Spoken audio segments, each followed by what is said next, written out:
125 in the middle of the night, got my engine thundering.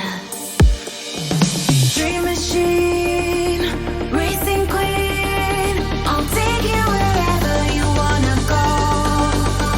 Let's slow us down, break the speed of sound. Tonight we all know crazy. Dream machine, racing queen, you make my heart beat, you make my heart beat. Dream machine, racing queen, you make my heart beat, you make my heart beat. Driving on the highway, blue lights flashing behind me. Dream machine, racing queen, you make my heart beat, you make my heart beat. Welcome back everyone. Today we talk about Nekros, the looter frame that I recommend for new players to build and use often in most of the early missions. With him, we can get extra loot from dead enemies and even more if their body is split apart. There'll be more health and energy orbs drop if you kill enemies, while the desecrate abilities is active in range. With Equilibrium mod, healing and energy management is not an issue, especially for most new players, and also other subsumed abilities to put on him.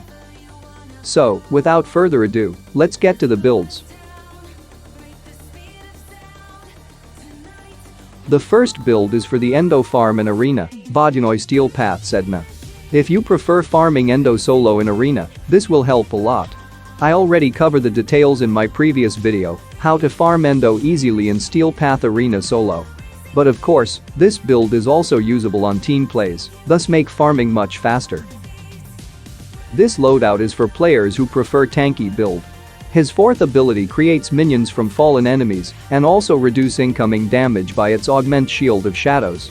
Soul Survivor Augment to instantly revive fallen ally or companion, but alternatively you can replace this mod with Vitality to get more health. For the Arcane, you can choose whatever you like depend on the needs, whether more DPS by using Arcane Strike, Fury, and Arcane Avenger, or more defense with Arcane Guardian, Ultimatum, and Tanker. For the Focus School, you can use Nariman Executing Dash to open up enemies for finisher kill to activate Arcane Ultimatum.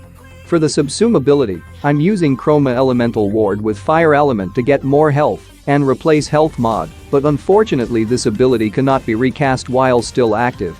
For the gameplay, we must actively cast his fourth to refresh the minions while all 7 of them still alive, otherwise the casting speed will take much longer to recast. If you're using Arcane Ultimatum and Nariman Focus School, use Operator Dash often to group up the enemies with Magus Anomaly and create opening to finisher attack.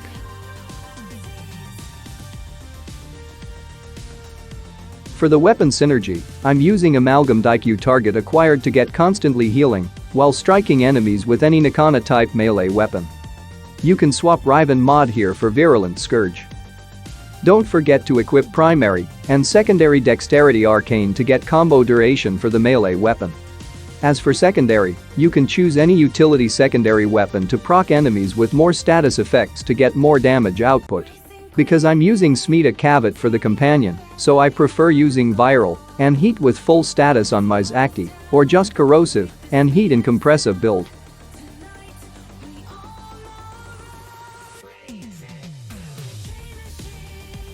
Next build is for team support.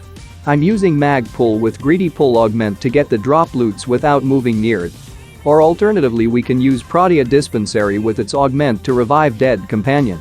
For the build just replace Greedy Pull with Repair Dispensary Augment mod.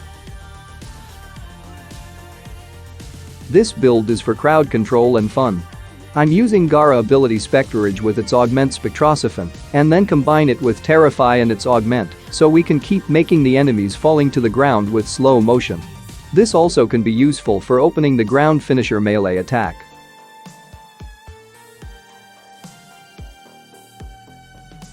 The last 2 builds for him I considered as the best subsume ability to put on, especially in long endurance missions. This Octavia Resonator is the best crowd control in my opinion. With this ability, regular enemies completely hypnotize, and we can freely move around without worrying their attack, with the exception if they are inside Nullifier Bubble, Arbitration Shield Drone, and also other unique enemies. We can bring Smita Kavit along with this loadout without worries she dying often. For the main weapon I recommend to use Nikana Prime, Reaper Prime, Cronin Prime and other high/melee, so the enemy body dismembered after the kill. For the primary I'm using Ferox with full status chance, corrosive and cold. This weapon very useful for grouping and giving extra different status types to the enemies, thus, we can get more damage from condition overload mod in the melee. For the secondary I prefer Zakti Prime with viral heat because we didn't bring Panzer Vulpafilla which can spread viral spore across the map. For the focus school I'm using Zenurik, just for the passive ability Inner Might to get the heavy attack efficiency up to 60%. The last build for him would be a Vara Quiver Invisible Cloak. We can do solo, or even full squad, to conceal the other player inside the area, but unfortunately the companion which roaming outside bubble will not be invisible, thus they will be dying often. So, in this loadout I prefer bring my Panzer Vulpafilla for solo playing. For the weapons, I bring the same like previous loadouts, with the exception of status type on my primary and secondary weapon. Because we already have viral on Panzer Vulpafilla, so I'm using blast electricity on my Ferox and corrosive heat on my Zakti Prime.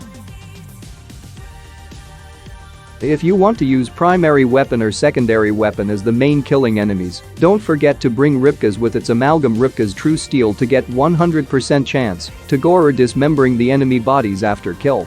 With that, we can get more loots from dismembered bodies. Always put Synth Fiber in your companion to get better synergy from Equilibrium mod, so the energy and healing management won't be an issue. That's it for now. Thanks for watching, and see you again.